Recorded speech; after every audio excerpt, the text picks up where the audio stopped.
কৃতি শিক্ষার্থীদের মধ্যে পুরস্কার বিতরণ করেছে সিলেট জেলা ও বিয়ানীবাজার উপজেলা মাধ্যমিক office. Performance based grants for secondary institution স্কিমের আয়োজনে বুধবার উপজেলার 2022 ও 2023 সালের এসএসসি, এইচএসসি, আলিম ও দাখিলের কৃতি শিক্ষার্থীদের স্মারক সম্মাননা ও সনদপত্র প্রদান করা হয়েছে। উপজেলা মাধ্যমিক শিক্ষা কর্মকর্তা মৌলুদুর রহমানের সভাপতিত্বে এবং একাডেমিক সুপারভাইজার আরিফুর রহমানের সঞ্চালনায় প্রধান অতিথি ছিলেন উপজেলা নির্বাহী কর্মকর্তা গোলাম মোস্তফা মুন্না। বিশেষ অতিথি ছিলেন উপজেলা কৃষি কর্মকর্তা লোকমান হেকিম, উপজেলা প্রাণী সম্পদ কর্মকর্তা মুবিন আব্দুল হাই, বিয়ানীবাজার প্রেস ক্লাব সভাপতি আহমেদ ফয়সাল, উপজেলা মাধ্যমিক শিক্ষক সমিতির সভাপতি আতাউর রহমান, বিয়ানীবাজার প্রেস ক্লাব সাধারণ সম্পাদক তোফায়েল আহমদ, সুজনের সাধারণ সম্পাদক খালেদ আহমদ, তথ্য আপা কর্মকর্তা শিউলি বেগম সহ শিক্ষা প্রতিষ্ঠান প্রধান, অভিভাবক ও কৃতি শিক্ষার্থীবৃন্দ। শিক্ষার মান উন্নয়ন ও ঝরে পড়া রোধ করতে অভিভাবকের পাশাপাশি শিক্ষা প্রতিষ্ঠানের দায়িত্ব রয়েছে জানিয়ে উপজেলা নির্বাহী কর্মকর্তা গোলাম মোস্তফা মুন্না বলেন, সদ্য প্রকাশিত এসএসসি ও সমমানের পরীক্ষায় অকৃতকার্য শিক্ষার্থীদের পাঠদানের দায়বোধ থেকে প্রতিষ্ঠান প্রধানকে ব্যবস্থা গ্রহণের আহ্বান জানান। সম্মানিত শিক্ষকবৃন্দ যারা আছেন, বিনীতভাবে অনুরোধ করব, আপনারা সবাই প্রচন্ড কষ্ট করেন, আরেকটু যদি মানে কষ্টটা গুছিয়ে করা যায়, যার যেখানে ল্যাকিংস।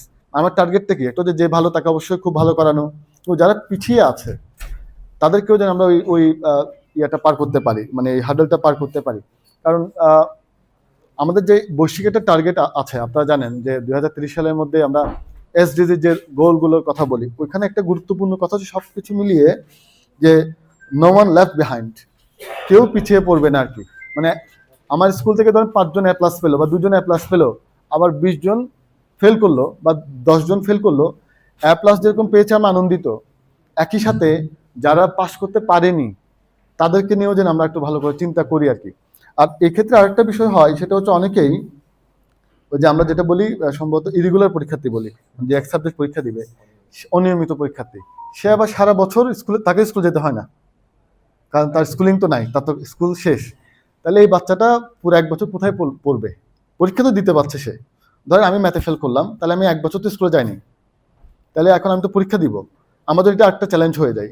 এরকম বিষয় করা যেতে পারে কিনা একটু চিন্তা করেন। যদি এরকম অনেক বাচ্চা থাকে, আমি দেখেছি অনেকগুলো স্কুলে 50 জন উপরে বাচ্চা ফেল করেছে বা আরো বেশি, এদেরকে যদি কোনো একটা মেকানিজমের মধ্যে এনে, কারণ তার তো স্কুলে যাওয়ার স্কোপ নাই, সে তার ক্লাস 10 এসে ক্লাস করতে পারছে না, তার জন্য যদি কোনো একটা ম্যানেজমেন্ট স্কুল প্রতিষ্ঠানে একটা দায় থাকে, তো ভাই আমি আপনার স্কুলে 5 বছর পড়লাম, আমি পাশ করতে পারিনি, আমার তো ব্যর্থতা আছে, ঠিক আছে আমি পারিনি, প্রতিষ্ঠান হিসেবে তো আপনারও তো একটা দায়িত্ব আছে এই বাচ্চাটাকে ওই হার্ডেলটা পার করে দেওয়ার।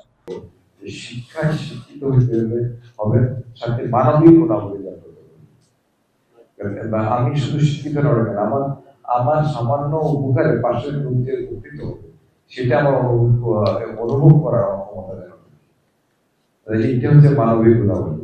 সৃষ্টিকর্তা, আমি আবারও বলছি, বিভিন্ন প্রতিষ্ঠানে আমি এটাই বলি যে সৃষ্টিকর্তা সারা পৃথিবীতে যত ধরনের প্রাণী, যত ধরনের যা কিছু আছে, সব প্রত্যক্ষ পরোক্ষভাবে আমাদের জন্য, মানব জাতির জন্য তৈরি করেছে। সরকারের শিক্ষা মন্ত্রণালয়ের মাধ্যমে মেধাবী শিক্ষার্থীর স্বীকৃতি পাওয়ায় উচ্ছ্বসিত শিক্ষার্থীরা বলেন, এই পুরস্কার অর্জনের মাধ্যমে ভালো করার জন্য নিজেদের আত্মবিশ্বাস আরো বেড়েছে।